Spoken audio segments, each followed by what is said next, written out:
नमस्ते दोस्तों, स्वागत है आपका हॉरर स्टोरीज ऑफ घोस्ट में। मैं यश लेकर आया हूँ फिर से एक नई और डरावनी कहानी।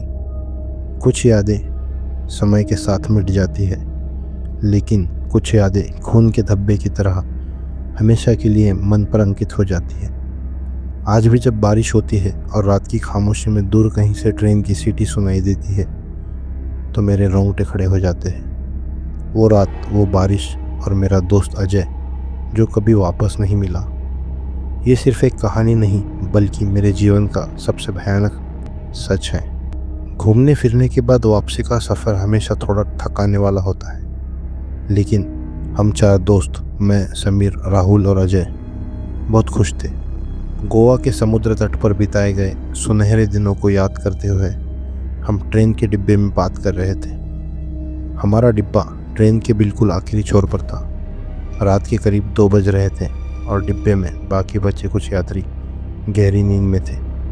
बाहर तेज़ बारिश हो रही थी। खिड़की के शीशे पर गिरती बारिश की बूंदें किसी बेचैन संगीत जैसे लग रही थी। अचानक एक ज़ोरदार झटके के साथ ट्रेन की रफ्तार धीमी हो गई। लोहे के पहियों की पटरी पर रगड़ने की तेज़ आवाज़ थम गई और ट्रेन रुक गई। हमने खिड़की से बाहर देखा, लेकिन बाहर सिर्फ घना जंगल और गहरा अंधेरा था।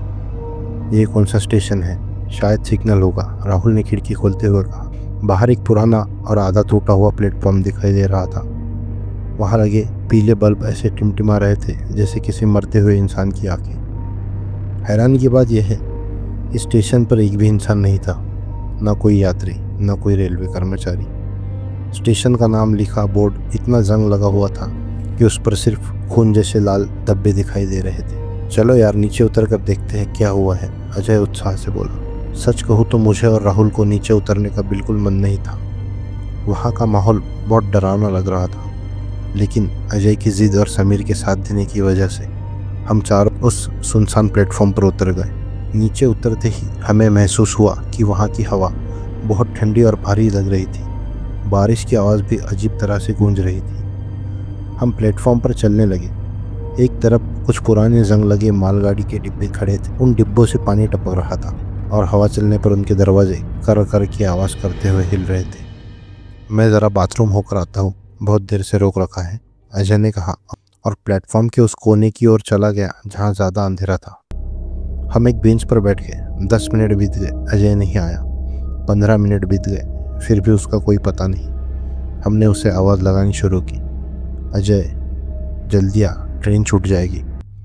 लेकिन जवाब में सिर्फ बारिश की आवाज़ सुनाई दे रही थी।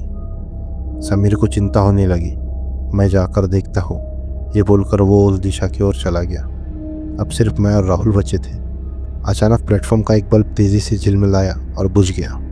अब वहाँ सिर्फ हमारे मोबाइल की टॉर्च का ही सहारा था। राहुल, मुझे कुछ अजीब लग रहा है, हमें ट्रेन में वापस जाना चाहिए, मैंने कांपते हुए उससे कहा। तभी हमें उस तरफ से एक ज़ोरदार चीख सुनाई दी। वो समीर की आवाज़ थी।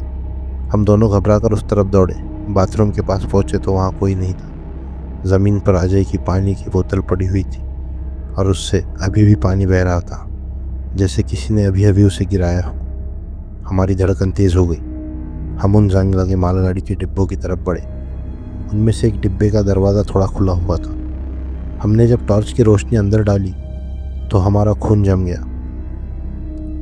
डिब्बे के एक कोने में समीर बैठा था, लेकिन वह सामान्य नहीं लग रहा था।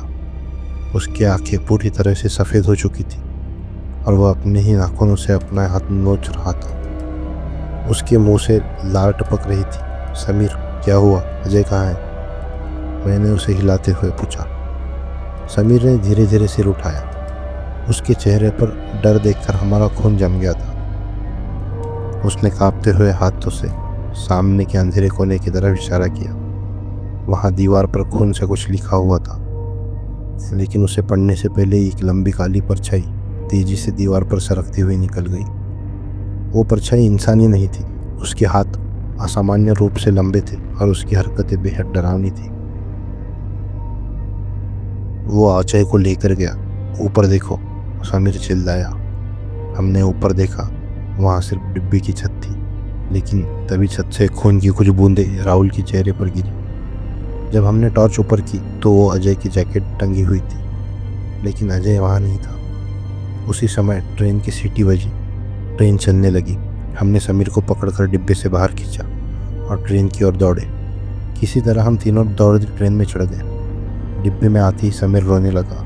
उसने मुझे देखा और उसने मुझे छोड़ भी दिया, लेकिन अजय को उस दीवार के अंदर खींच लिया। वो चिल्ला रहा था।